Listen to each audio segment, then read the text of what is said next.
I was tagged in this post by one of my followers on Twitter. Shout out to Saturnine. I don't know if I'm pronouncing your Twitter name correctly or not, but correct me if I'm wrong down in the comments if you are watching this video. This story is coming out of Florida. It's always Florida. I swear to God. Florida, Texas, Alabama, to an extent sometimes even California, and a host of other states just seem to always make it to the news for some debauchery. Some palm-colored debauchery in some way, form, or fashion. So you have these two right here, and their names are Mirko and Regina Ceskas.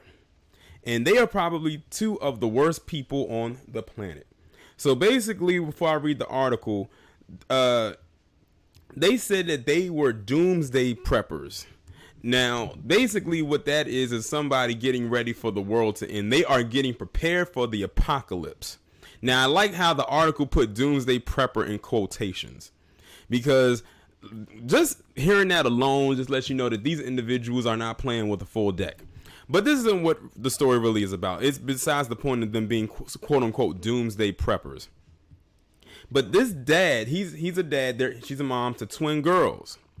And they were forced to have sex with their dad or starve.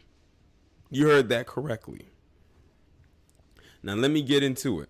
It says the 22-year-old Florida twins, allegedly enslaved by their doomsday prepper parents, were forced to have sex with their adoptive dad or starve. So he's not even their biological dad. Not that that's taken away from anything or anything like that, because, you know, if it was biological, that would be even worse. But still, at the same time, this is the only dad they've known. So she's just as bad, because that's their biological mother. It says, among a slew of other horrific abuses reportedly detailed in new interviews and investigators. God has the perfect timing for us, so we snuck down the stairs, but they were squeaky, one twin told the police about their July 1st escape. We made it downstairs and made our way out of there. We're free and it feels good. In addition to physical and sexual abuse by their father, the women told investigators Mirko and Regina Ceskas allegedly forced them to wake up at 5:30 a.m. to perform farm work and prohibited them from interacting with people outside the home.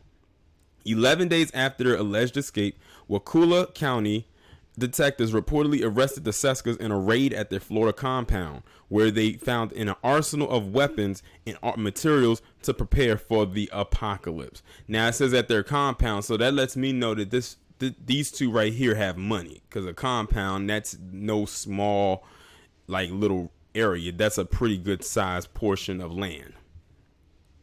A lawyer for the couple claims the twins fabricated the allegations and maintains the Ceskas gave the young women who he billed as unruly foster kids a loving home. Wow. These people are getting railroaded, said attorney Don Pumphrey, the Democrat, reported. These are patently false accusations being made by the girls. My understanding is they're 22 with a lot of problems. But investigators observed signs suggesting otherwise when they interviewed the women after their alleged escape, including bruising from an alleged metal pipe, beating on one of them, and their alarmingly immature behavior. It is as if one is conversing with an 11 or 12-year-old when talking to them, one detective reporter said, adding that the women still believe in Santa Claus. The twins claim they were abused before the Ceskas adopted them about 10 years ago and thought their lives with their new parents would be an improvement. Oh, now this really changes everything. So I'm thinking that the mother is their biological mother, and she just happened to marry. So they were adopted by both of these two. So they were never in the care of their biological parents for 10 years. In the words of True Royal Family, the plot thickens. We thought when we got adopted, we would be free and get away from all of that. So it sounds like they came from one bad situation and ended up in a worse one. This is, we got new names and all of that stuff. We thought it was going to be okay. One of the women said the Ceskas were kind to them at first, but when I turned 16, my dad, Mirko, abused and raped me.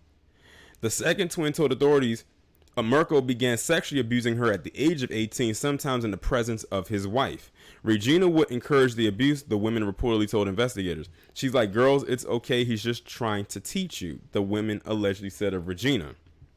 Authorities said the Ceskas filed a missing persons report for the women when they noticed they were gone the morning of July 1st, the Democrat reported. Mirko told investigators the twins had the mindset of 14-year-old girls and were unable to care for themselves. Mirko, age 58, was charged with battery and multiple sex-related crimes. Regina, age 55, is charged with failing to report abuse and neglect. Both were released pending trial. Y'all actually released these two? After all of that, all I can do is say I hope that the twins are far, far, and I do mean far. I don't give a damn if it's in a galaxy far, far away. Star Wars reference for those of you who don't know. Away from these two. Because the fact that they actually released them back out there to the world after they did all of that for years. See, this is exactly why I said that this court system in America is horrific. Now, had these been two black parents that did this, they would still be in jail, and if they had a bond, they would slap them with the highest bond possible, one that is unattainable as far as funds go to pay it so they could be released.